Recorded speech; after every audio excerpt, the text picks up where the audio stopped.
आज की इस वीडियो के अंदर मैं सारे के सारे ग्रैंड मास्टर प्लेयर्स का जो है सीक्रेट स्ट्रेटेजी रिवील करने वाला हूँ। अरे बाप रे, ये तो धोती खोल रहा है कि ग्रैंड मास्टर प्लेयर्स जो अपनी मैक्सिमम प्लस कैसे निकाल पाते हैं सोलो रैंक पुशिंग करके, और हर बार इजीली ग्रैंड मास्टर रैंक कैसे अचीव कर लेते हैं। यहाँ पे आप लोग खुद मेरी हिस्ट्री चेकआउट कर सकते हो कि मेरी मोस्टली जो है ना स्ट्रीक ही बनी रहती है, मेरा माइनस तो रैंक लगता ही नहीं है। जलवा है हमारा। तो जब हमारा गेम माइनस लगेगा ही नहीं तो ऑब्वियसली हम ग्रैंड मास्टर रैंक को इजीली अचीव कर ही लेंगे। और ये टिप्स एंड ट्रिक्स देने का सिंपल सा रीजन ये है क्योंकि मैं खुद जो है इंडिया के अंदर ग्रैंड मास्टर 6 पर चल रहा हूँ, और उसी के साथ अपने सोलो विंस के अंदर भी मैं इंडिया के अंदर जो है 6ठे नंबर के अंदर चल रहा हूँ। सो मैं आप लोगों को समय नहीं लूंगा, डायरेक्टली अपनी स्ट्रेटेजी बताने से पहले कुछ छोटी छोटी टिप्स को फॉलो कर लेना। सबसे पहले अपने डाउनलोड्स के अंदर जाने के बाद जो है ना सारे के सारे जो है मैप्स को डाउनलोड कर लेना, जिसकी हेल्प से जो है ना आपको 10% एक्स्ट्रा बोनस देखने को मिलेगा सारे मैप्स डाउनलोड करने की वजह से। आई नो आपको सारे मैप्स के अंदर खेलना नहीं आता है, लेकिन जो मैं स्ट्रेटेजी बताऊंगा वो हर एक मैप के अंदर आप लोग यूज कर सकते हो। अब अपने मैप्स डाउनलोड करने के बाद आप सिंपल सा क्या करना, जो है ना कैरेक्टर स्किल कॉम्बिनेशन लगा लेना। एक्टिव स्किल के अंदर आपको यूज करना है ऑस्कर कैरेक्टर का, सेकंड स्लॉट के अंदर आपको लगाना है अपनी मूको को, थर्ड स्लॉट के अंदर यूज करना है लूना का,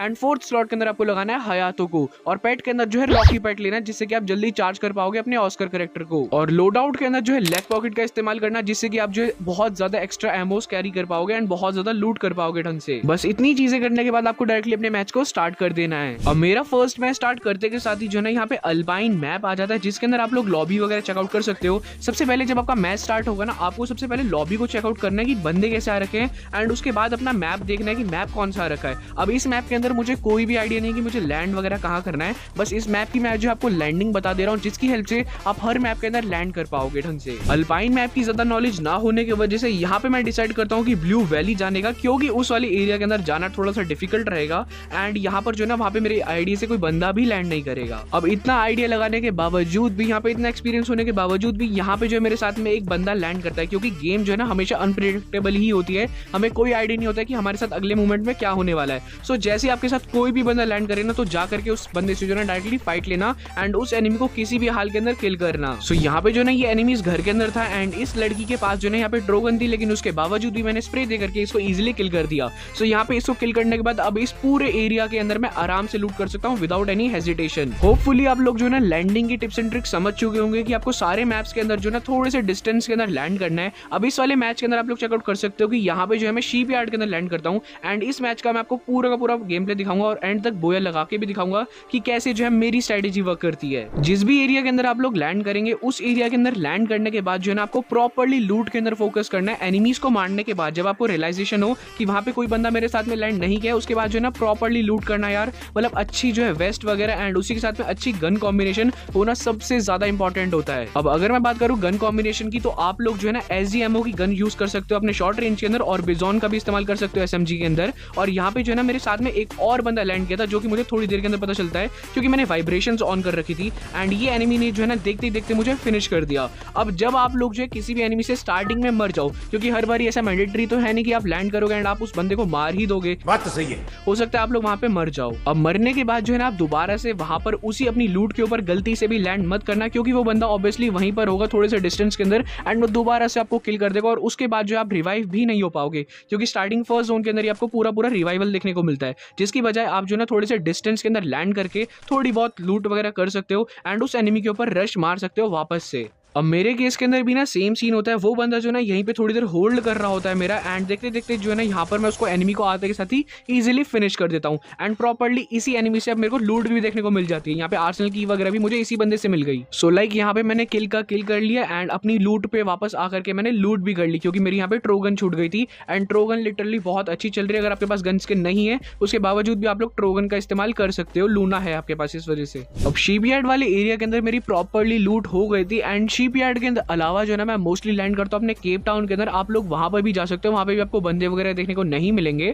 अब शिपयार्ड से जो है ना मैं इस वाली जंप पैड को पकड़ के आर्सेनल के पास में आ जाता हूँ, ताकि मैं आर्सेनल को ओपन करके और भी ज्यादा तगड़ी तरीके से लूट ले सकूं, क्योंकि एट द एंड जो है ना मैं AWM बहुत ज्यादा चलाता हूँ, क्योंकि ये बहुत ज्यादा हाई डैमेज देती है। मतलब 150 का शॉट आपने कनेक्ट किया और बंदा वैसे ही अधमरा हो जाता है। सो लॉन्ग रेंज के अंदर जो है ना आप हाई डैमेज गन प्रेफर कर सकते हो, जैसे कि हो गई अपनी AWM, AC-80 और SKS वगैरह। अब हमारी यहाँ पे जो है ना प्रॉपर्ली लूट वगैरह हो चुकी है। अब हमें जस्ट जो है ना एक परमानेंट लोकेशन को ढूंढना है जहां पर हम बैठ करके थोड़ी देर कैंप कर सके एंड उस एरिया के अंदर जो ना बंदे भी काफी सारे हैं ताकि हमें किल भी मिल जाए, जिसकी हेल्प से हमारा जो ना फुल का प्लस लगेगा। और एट द एंड हमारा यही गोल है कि हम जो है हर मैच के अंदर फुल का प्लस निकालें, जिससे कि हमारा जो है ना बहुत तगड़े तरीके से हम ग्रैंड मास्टर को पुश कर सकें और उसी के साथ में रीजन भी पुश कर सकें। अब मैं वहां से जो है ना अपना थोड़ा आगे वाली साइड में आता हूँ, क्योंकि यहाँ पे भीमा शक्ति के अंदर जोन होता है, लेकिन यहाँ पे जो ना मुझे एक एनिमी देखने को मिल जाती है जिसको मैं इजीली यहाँ पे फिनिश कर देता हूँ। सो यहाँ पे मेरे 2 किल कंप्लीट हो चुके हैं एंड ऑलरेडी मैं जो ना टॉप 20 के अंदर आ चुका हूँ और जोन भी हमारा जो है भीमा शक्ति के अंदर ही बनेगा। अब इस मैच के अंदर मेरी बहुत ही ज्यादा मॉडरेट सी लॉबी आ रखी थी, जिस वजह से देखते देखते मेरा टॉप 15 हो चुका है, लेकिन हो सकता है आपकी गेम्स के अंदर जो है टॉप 30 हो, टॉप 35 हो एंड बहुत ज्यादा बंदे हों। सो यहाँ पे जो है ना आपको फाइट को अवॉइड करना है, लेकिन मेरा ऑलरेडी टॉप 20 प्लस हो चुका है, जिसके बाद मैं मोस्टली जो ना फाइट लेने पे फोकस करता हूँ एंड रेदर देन कैंपिंग। और इस चीज को जो है ना आप सारे के सारे मैप्स के अंदर कर सकते हो, डजंट मैटर आपका बरमूडा है, परगट्रिया है या कलहारी, कोई सी भी मैप के अंदर आप लोग जो है ना इस ट्रिक का अप्लाई कर सकते हो, जिसके अंदर आपको जो है टॉप 20 के अंदर जाने के बाद फाइट लेना है अगर आपके किल 0 है। बट यहाँ पे मेरी मॉडरेट सी लॉबी आ रखी है, जिस वजह से मैं जो ना थोड़ा फाइट के अंदर हल्का सा फोकस कर रहा हूँ, बट थोड़ी देर कैंप भी करना बहुत ज्यादा इंपॉर्टेंट है यार। सो बैठ करके थोड़ी देर कैंप कर लेते हैं। जैसे ही यहाँ पे मैं कैंप करने लगता हूँ ना, इतनी देर के अंदर ही पीछे की साइड में फाइट स्टार्ट हो जाती है, जिसके बाद मैं सोचता हूँ कि यार एक आधा किल ले लूँ, लेकिन पीछे की साइड से एक और एनिमी मेरे ऊपर रश मार देता है। सो यही होता है, थर्ड पार्टी होने के बहुत ज्यादा चांसेस होते हैं, जिस वजह से मैं आपको मोस्टली बोलता हूँ कि कैंपिंग ही को प्रायोरिटी देना, बट यहाँ पे किल करना भी थोड़ा जरूरी हो जाता है यार, क्योंकि हमें एट द एंड फुल का प्लस निकालना है। अब जैसे जैसे यहाँ पे जो है ना जोन बनता जा रहा है, उसी के साथ में बंदे भी काफी ज्यादा क्लोज में आते जा रहे हैं। सो इस सिचुएशन के अंदर आपको सिंपल सा उसको बहुत ज्यादा कामली हैंडल करना है एंड ज्यादा फाइट नहीं लेनी है, थोड़ा सा जो है ना होल्ड करना है यार। ऑलरेडी मेरे इस मैच के अंदर 5 किल हो चुके हैं एंड उसी के साथ में मैं टॉप 10 के अंदर भी आ चुका हूँ और अब मैं जो है ना आराम से फाइट वगैरह ले सकता हूँ, जिसके बाद मैं एक एनिमी को एक शॉट कनेक्ट वगैरह करता हूँ, लेकिन यहाँ पे जो है ना वो बंदा कैंप करने बैठ जाता है। सो मैं सोचता हूँ कि यार हम जो है ना एल शेप के अंदर जा करके आराम से कैंपिंग करेंगे और इस मैच को किसी भी हाल के अंदर बोया करेंगे, जिससे कि हमारा जो है फुल का प्लस मिले। और मेरी ये कैंपिंग वाली स्ट्रेटेजी जो है ना बहुत ज्यादा काम भी आ जाती है एंड यहाँ पे आप लोग चेकआउट कर सकते हो कि देखते देखते जो है ना मेरा टॉप 4 भी हो चुका है और लास्ट के सिर्फ 3 ही बंदे बचे हैं। सो इनसे जो है ना फाइट लेना ऑब्वियसली बनता है यार, ताकि मैं इजीली अपने मैच को बोया निकाल सकूं उनकी थर्ड पार्टी करके। पर मेरे केस के अंदर यहाँ पे थोड़ा अलग ही सीन हो जाता है। जो लास्ट का एनिमी था ना, वो बंदा अपनी लोकेशन ही एक्सपोज नहीं करता है एंड उस बंदे ने दूसरे बंदे को मार दिया था। सो यहाँ पे इस बंदे की जो है ना लोकेशन थोड़ी देर के अंदर ही एक्सपोज होने वाली है एंड यहाँ पे आप लोग देखो नीचे की साइड में ये बंदा जो है ना खुद को ही एक्सपोज कर देता है। सो यहाँ पे मैं जो है ना थोड़ा सा रोटेट करते हुए जाऊंगा, सीधा सीधा रश मारने का सेंस नहीं बनता, हो सकता है ये बंदा हेडशॉट दे दे। सो यहाँ पे इसको मेरी अब लोकेशन नहीं पता, लेकिन मुझे इसकी लोकेशन पूरी अच्छी तरीके से पता है, ये सीधा इसी वजह से खड़ा हुआ है। बट यहाँ पे इसने मुझे देख लिया एंड ऑस्कर बन के मैंने हल्का सा धक्का दे करके इसको जो है डैमेज देने का ट्राई किया, लेकिन सारी की सारी मेरी गोलियां जो है ना रिकॉइल हो जाती है, लेकिन एंड के अंदर इजीली ट्रोगन का स्प्रे दे करके मैंने किल कर दिया।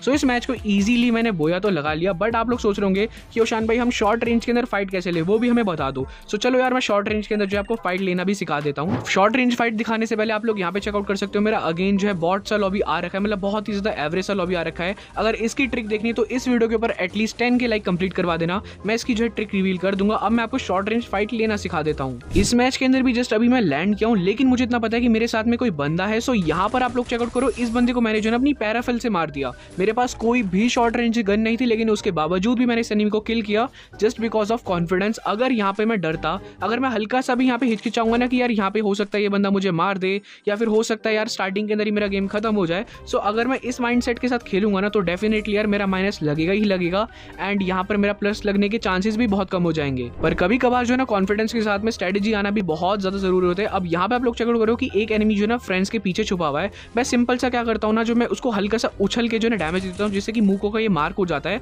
एंड इजीली यहाँ पे ऑस्कर की हेल्प से मैं इसको जाकर के फिनिश कर देता हूँ, क्योंकि ऑस्कर कैरेक्टर से जो ना बंदे जो है डर भी जाते हैं और उसी के साथ में धक्का भी लग जाता है उनको एंड वॉल भी टूट जाता है। सो ऑस्कर कैरेक्टर जो है ना बहुत ही ज्यादा परफेक्ट है रश करने के लिए। आप लोग जो है ना रशिंग के लिए ऑस्कर कैरेक्टर का इस्तेमाल बेहद कर सकते हो। इस वाले सिनेरियो के अंदर आप लोग चेकआउट कर सकते हो कि यहाँ पे जो मैं आर्सेनल को चार्ज कर रहा होता हूँ एंड लेकिन उतनी देर के अंदर जो है ना एक एनिमी मेरे ऊपर रश मार देता है। सो मैं बिना कुछ सोचे समझे इस बंदे को जो है ना थोड़ा सा मिड रेंज के अंदर ही डैमेज देता हूँ एंड अपनी एफजेल से इस बंदे को इजीली फिनिश कर देता हूँ। सो यहाँ पे जो है ना आपको सारे के सारे इक्विपमेंट्स का यूज करना भी आना चाहिए। लाइक मान के चलिए अगर आपके पास RG50 है तो आप RG50 की हेल्प से जो है ना इजीली किसी भी बंदे को अपनी मुंह से मार करके इजीली फिनिश कर सकते हो। ये सब चीजें आपको आनी चाहिए, नहीं तो जो है ना स्टार्टिंग के अंदर आप गेम के अंदर बहुत ज्यादा लैक ऑफ नॉलेज के साथ खेलोगे, सो आपके माइनस लगने के चांसेस बहुत ज्यादा बढ़ जाएंगे एंड आप लोग यार ग्रैंड मास्टर अचीव कर ही नहीं पाओगे, क्योंकि ग्रैंड मास्टर सारी की सारी एक्सपीरियंस और स्ट्रेटेजी की गेम है। अब यहाँ पे जो है मैं आपको एक लास्ट स्ट्रेटेजी बता रहा हूँ अपनी रश करने के लिए। जैसे कि मुझे यहाँ पे आर्सेनल के अंदर जो है ना एक बंदा स्पॉट हो जाता है यूएवी की वजह से। इस बंदे को नहीं पता कि ये स्पॉट हो गया है,